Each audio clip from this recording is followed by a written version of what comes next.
ഈ അവധിക്കാലത്ത് നിങ്ങൾ എന്ത് ചെയ്യുന്നു ചോദിച്ചാൽ മിക്കവരും പറയുന്ന ഒരു ഉത്തരവുണ്ട്, മൂന്നാറിൽ നല്ല തണുപ്പാണ്, അങ്ങോട്ടേക്ക് ട്രിപ്പ് അടിക്കുകയാണ്. പക്ഷേ ഇതാ ഗതാഗതക്കുരുക്കിൽ കുടുങ്ങിയിരിക്കുകയാണ് വിനോദസഞ്ചാരികളും ടൂറിസം മേഖലയും ഒക്കെ. കാലാവസ്ഥ അനുകൂലമായതോടെ ലക്ഷക്കണക്കിന് ആളുകൾ അവിടെ എത്തി. എന്നാൽ മണിക്കൂറുകൾ നീളുന്ന ഗതാഗതക്കുരുക്ക് മൂലം പലരും നിരാശരായി മടങ്ങുകയാണ്. പ്രശ്നപരിഹാരത്തിലുള്ള നിർദ്ദേശങ്ങൾ ഉൾപ്പെടുത്തി മൈ മൂന്നാർ മൂവ്മെന്റിന്റെ നേതൃത്വത്തിൽ സർക്കാരിന് ഒരു നിർദ്ദേശങ്ങൾ അടങ്ങിയ പട്ടിക തന്നെ സമർപ്പിക്കാൻ ഒരുങ്ങുകയാണ്.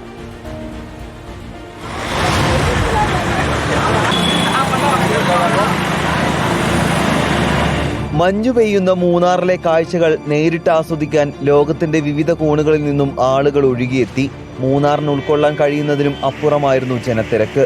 സ്വപ്നം കണ്ടെത്തിയവർ ഗതാഗതക്കുരുക്ക് മൂലം അതൃപ്തിയോടെ മടങ്ങി. ഗതാഗതക്കുരുക്ക് മൂലം ചികിത്സ വൈകി വട്ടവട സ്വദേശി മരിക്കുകയും ചെയ്തു. കഴിഞ്ഞ ദിവസം ഒന്ന് നോക്കിക്കേ, വട്ടവടയിൽ നിന്ന് ഒരു ചെറുപ്പക്കാരൻ മരിച്ചുപോയിരുന്നു. മാട്ടുപ്പെട്ടി മേഖലയിലേക്ക് നമുക്ക് പോകാൻ പറ്റുന്നില്ല. അപ്പോൾ ഇവിടെയും നമുക്ക് പാർക്കിങ്ങിന്റെ ചെറിയ വണ്ടികൾ പോയാൽ ഈ പ്രശ്നങ്ങളൊന്നും ഉണ്ടാകുന്നില്ല.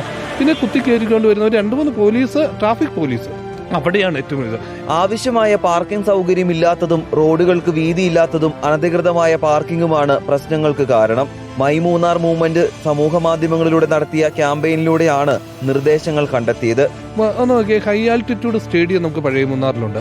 അവിടെ വരുന്ന വലിയ വാഹനങ്ങളെല്ലാം അവിടെ പാർക്ക് ചെയ്തിട്ട് രാജമല, മാട്ടുപ്പെട്ടി, അതുപോലെ തന്നെ ഈ ഭാഗങ്ങളിലേക്ക് പോകുന്നതിന് വേണ്ടിയിട്ട് KSRTCയെ നമുക്ക് പ്രയോജനപ്പെടുത്താം.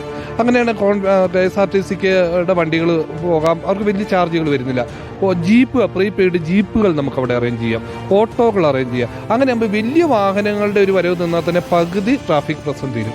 രാജമല, മാട്ടുപ്പെട്ടി ഭാഗത്തേക്ക് വലിയ വാഹനങ്ങൾക്ക് നിയന്ത്രണം ഏർപ്പെടുത്തിയ ശേഷം പാർക്കിങ്ങിനായി പഴയ മൂന്നാർ ഹൈ ആൾട്ടിറ്റ്യൂഡ് ഗ്രൗണ്ടിൽ സൗകര്യം ഏർപ്പെടുത്തണം. മൂന്നാർ മാർക്കറ്റിന്റെ രൂപമാറ്റം, റോഡിൽ കച്ചവടം നടത്തുന്നവർക്ക് പുനരധിവാസം, fly over, Munnar development authority രൂപീകരണം തുടങ്ങിയവയാണ് നിർദ്ദേശങ്ങൾ. ഇക്കാര്യങ്ങൾ സർക്കാർ അനുഭാവപൂർവ്വം പരിഗണിച്ചാൽ മൂന്നാറിലെ ഗതാഗത കുരുക്കിന് പരിഹാരമാകുമെന്നാണ് വിലയിരുത്തൽ. Reporter Rahul Suresh, reporter, Idukki.